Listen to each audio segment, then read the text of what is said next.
What's up guys, ito lang po si Kuya Sir at tayo mag-react dito sa video ni Kuya Rene Boy, no? So ito ay nireacta niya rin yung isang TikTok video na ratings daw ng mga BPO companies based sa isang call center hopper, no? So panoorin natin. So, guys, mga nakakatawa to eh. Yo, what's up guys? Your boy Kuya Rene Boy, rating ng mga BPO call center company na napasukan niya. Okay, ni Mua?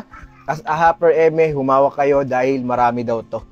Okay, base lang to guys sa na-experience niya. Comment kayo kung totoo. Results company, first company ko, gagi, solid dito. Ang traffic lang talaga sa IPI, hayop.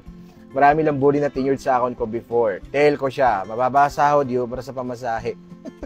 2010, si Infocom, yung production floor parang computer shop. Kala ko dati fly-by-night. Ang aircon, ang heat. Lala naman nung computer shop. Ito ba yung yung merong parang cubicle, may harang sa dalawang gedli, no? Tapos parang pa-curve siya, no? Pa-curve yung dulo. Kakaiba yun. Inadeputa. Grabe guys, comment kayo sa baba kung legit ha. Hindi ko pa kasi napuntahan yung company na 8.5/10. Alam ko maraming magre-react for me. Goods to kung wala kang BPO experience kasi maganda yung training dito. GG lang sa management pag na-endorse ka sa production floor. Yung mga newbie pa kausap, pag kayong kiligid mag-upuan sa SME trainer, TL mentor pag may jowa na, talamak ang kabitan. Actually guys, nabasa ko rin yan, yung ganyang sa yan sa Aloric, no? Maraming nagula-hula doon. Ano ite? Anong company ite? Na maraming nagkakabitan na na TL, no? Na mga trainer, no? Basta nasa yung BPO files, no? Community. Yun, nandun yun eh. Nabasa ko yan dati. Grabe naman yun guys. Comment kayo sa baba ko legit ha. 1,000,000/10, di maganda sa FIS. Di maganda daw yung facilities. 3 weeks lang ako dito. Grabe naman. 3 weeks ka lang dyan nakapag-rate. Na-rate mo pa yan? Grabe naman yan. So yan na, yung mga newbies at least aware kayo sa mga companies. 9/10 sa Concentrix, okay dito. Sabi niya. 100,000/10 sa 24/7 in touch accommodation account. Ganda facilities, okay yung guard, okay CR, okay training. Basta okay daw. T-Tech 7/10, ewan ko, di ko feel si T-Tech. Grabe naman yan. So yun guys, no, comment kayo kung nag-work kayo dyan sa company niya. Telus, utang ng Pinas over 10. Masaya ako dito, Totga Eme.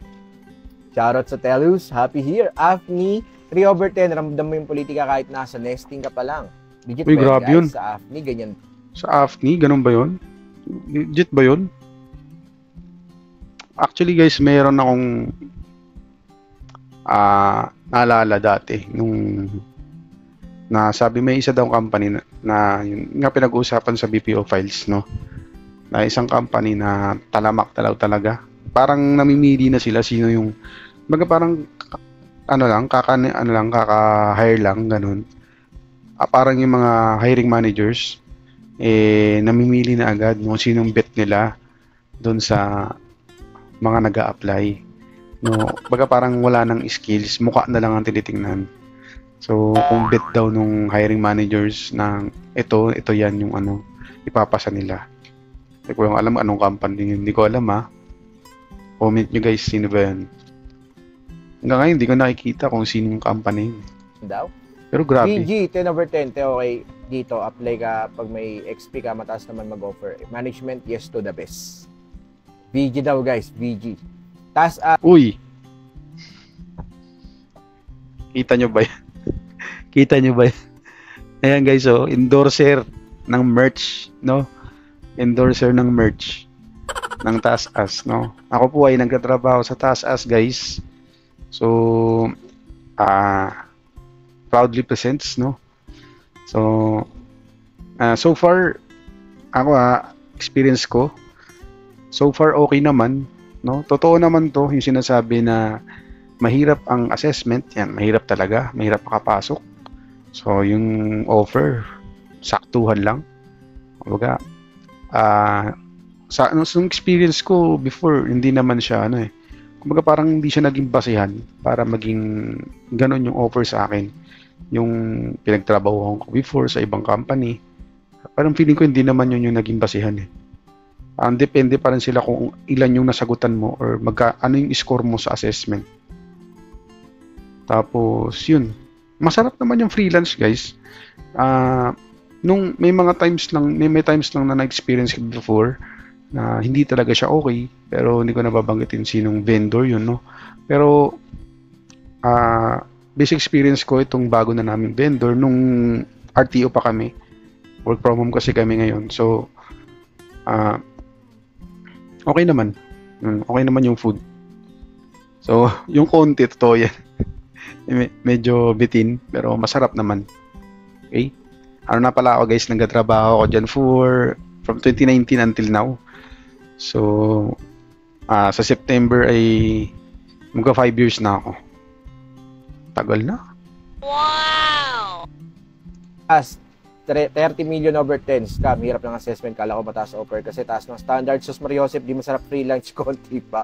Grabe naman yan, may free lunch ka na nga, nagre-reklamo ka pa. Totoo. Ang sama ng ugali nito, nagre-rate na to. Amazon, para sa World Bank over 10, kung nakapasa dito or nandiyan ka na, huwag ka nang alis, naranasan ko walang pasok ng bagyo. Grabe, maganda daw kay Amazon. Walang interview dito guys kaya maganda kay Amazon talaga. Wipro 6 over 10, feeling ko okay ibang account dito kasi IT company to ko, okay compensation. Hindi ako familiar kay Wipro. Maganda ba si Wipro guys? Comment sa baba. Next company tayo. Yun guys para lang maging aware yung mga yung mga newbies, yung mga aspirant, di ba? 10 over 10 kay TDCX. Guys, maganda daw offer TDCX. May mga TN ditong Black Belter sa Lean Six Sigma, kaya magagaling sila. Amazing facility, may bidet, whole body mirror, may massage chair, may giraffe pa sila. Ito, anong kapa nito? 0 over 10, Cavite site, may ipis. Ang daming bobo pa ng mga, ang daming bobo pa ng mga nag-SQ. Ano yung SQ? Anong kapa nito guys? Comment nga sa baba. Feeling ko yung nag-SQ yung yung Warplick mga feeling ko guys yung nag-SQ yung sleeping quarters. Yun ang alam ko na sa word na SQ sa call center, no? So, ako siguro na-try ko na bang mag sleeping quarters. Actually, na-try ko na once doon sa previous company ko. Pero hindi naman ako natulog. Tinignan ko lang anong itsura. Tapos anong facilities meron doon. Parang, actually parang tinur kami doon eh. Tapos saan yung sa babae, saan yung sa lalaki. Diba? Yun. Pero hindi ako talaga natutulog sa sleeping quarters. Kasi ako guys, aware ako eh. Malakas ako humilik. No? Malakas ako humilik. Tapos, malalim ako matulog. So, mamaya mapasobra ako ng tulog or makaistorbo ako ng natutulog. So, better wag na lang. No, tiis-tiis na lang sa antok at laban na lang sa kape. So, yun nga guys. No? So, natapos na tayo. Ikaw guys, kung ikaw, isa kang call center agent or nagbabalak ka na pumasok sa call center world, no? Sa BPO industry, yan guys, nakalagay na yung mga list, no? Yung mga possible mong pwedeng applyan, no? Ito ay galing sa isang experience ng isang call center hopper, diba? So, pero maganda na rin tong ginawa niya para mabigyan ng insight yung mga gustong mag-apply. So, sa mga existing naman na call center agents dyan, no? Na pwede na silang lumipat, no? Hindi, joke lang. Kung mayroon kayong chance ang lumipat, or kung hindi nyo na-trip yung current yung company, ito yung mga possible yung pwedeng lipatan. So yun lang guys, maraming salamat sa pagsama. At kung di ka pa na-follow, follow mo naman ako, no? And then visit mo na rin yung aking YouTube channel. Thank you, maraming salamat. God bless.